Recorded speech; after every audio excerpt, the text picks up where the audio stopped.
Imagine sneaking past EDR or antivirus using apps that are already on your computer like Microsoft Teams or Visual Studio Code. It sounds crazy, right?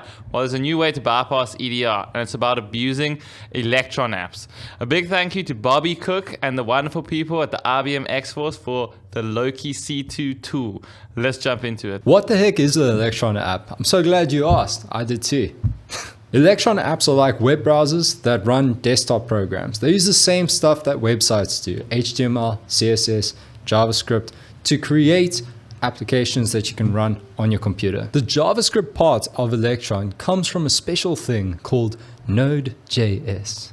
It gives the app special tools to talk to your computer. These tools let your app do incredible things like open files, save stuff, or even run other programs. Just like a regular app would if you had downloaded that. So you might be wondering how Electron apps run JavaScript code. So when you start an Electron app, it basically grabs JavaScript files, which are like instruction manuals, and then reads those instructions to do things like either write, read, or open other files. For example, imagine the Teams app, which is built with Electron, running one of these JavaScript files when it runs. We will show a quick animation of the Teams program using a tool called child process to run a program called whoami.exe. Thank you very much, Bobby, for the beautiful GIF.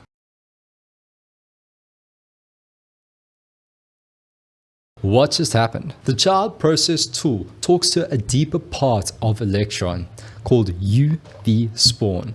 This is like a messenger that asks your computer to start a new program. If you guys want to get into the nitty gritty of this, we will link Bobby's post down below. Alright guys, before we get into the demo, please know that this is strictly for educational purposes only. Please only hack systems that you have explicit permission to do so, because otherwise it's illegal and you'll find yourself in jail. Now with that out of the way, let's see how to bypass EDR using Loki. Okay guys, so we're going to begin by creating an Azure Storage Blob account and get a SaaS token. So there's two links there. You can either do a storage account via the Azure portal, or you can create a storage account via the Azure CLI. So just click on either one of those. I'm clicking on the portal one. So then Bobby has some more instructions to create storage accounts using the Azure portal. So you need to go to Azure and then go to the storage accounts and click create. And then you just need to follow this. So I'm not going to show you guys how to do that because obviously that's private information and I have to pay for that. So I don't want everyone using my SAS token.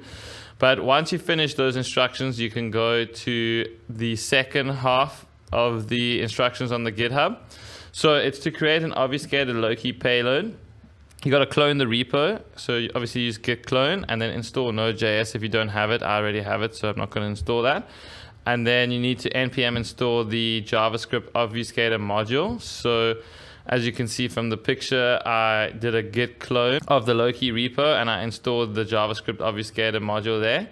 Cool. So then you also can install the save dev JavaScript obfuscator as well. Once that's all installed, you can then use Node to edit the obfuscate agent JavaScript file. So you got to enter your storage account, your SaaS token, and once you've entered that, it will give you these configurations that you'll use in the Loki client later on. You'll see you need to configure that, but it also tells you when your payload is ready in the app directory. So once that's done, we can download the client for Windows. So I was using Windows in this example. So you just go to releases, as you can see in the URL there, and click on the zip folder, and there will be an executable in there for the Loki client. So just download that to get the client ready. And then once you've done that, you need to configure the Loki client. So you just got to open the Loki client and then click the configuration button, which is just on the drop down after you click that. And then you paste in all of that stuff that the agent obfuscator JavaScript file told you to once you gave it your SaaS token and storage account. Cool.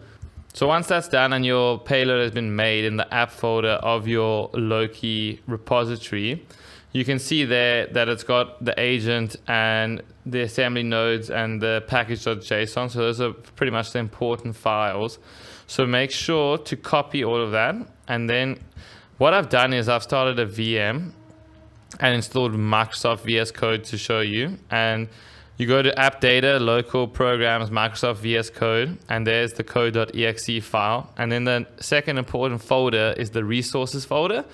So in that resources folder, we're going to see that there's another app folder in there. And what you want to do is you want to delete this, because we're going to copy and paste our malicious one. As you can see, I'm going to copy and paste the app folder from the Loki repo that we just made with the node obfuscate agent JavaScript file. So I'm going to copy that, and then I'm going to paste that into the Microsoft VS Code resources app folder. So I'm just replacing those two things. And then once I've done that, I'm going to run code.exe. And once that runs, you can see here that Defender has been updated. So it's the 4th of April, 2025. There's no threats found, and it's up to date. So nothing's found. It's running code. And now you can see I'm getting the callback to Loki now.